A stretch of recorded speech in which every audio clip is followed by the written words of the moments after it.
অভিষেক শর্মার রেকর্ড টি-20 বিশ্বকাপে নকআউট ম্যাচে দ্রুততম 50।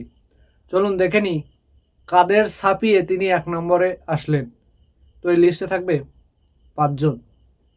5 নম্বর অবস্থানে আছেন সাউথ আফ্রিকার হেনরিক ক্লাসেন। ভারতের বিপক্ষে 23 বলে 50 তুলে নেন 2024 সালের টি-20 ওয়ার্ল্ড কাপে।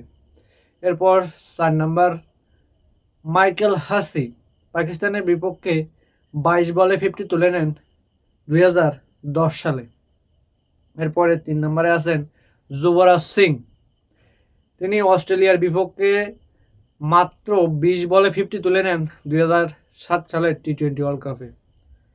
ফিন অ্যালেন, নিউজিল্যান্ডের ওপেনার ব্যাটসম্যান, দক্ষিণ আফ্রিকার বিপক্ষে মাত্র 19 বলে 50 তুলে নেন 2026 সালের টি-20 ওয়ার্ল্ড কাপে।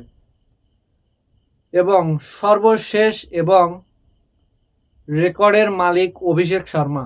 অভিষেক শর্মা নিউজিল্যান্ডের বিপক্ষে মাত্র 18 বলে 50 তুলে নেন 2026 সালের টি-20 ওয়ার্ল্ড কাপে। এখানে আরও একটি বিষয় বলি, অভিষেক শর্মা যে এই 18 বলে 50টা করেছেন, এই 50-র ভিতর 9 বলে তিনি 10 রান করেছিলেন। তারপরের 9 বলেই কিন্তু তিনি বাকি রানটা করেন। তাহলে তিনি এই মারের অধিকারী, মানে অনেক বেশি স্ট্রাইক রেট তার কাছ থেকে আশা করা যায়।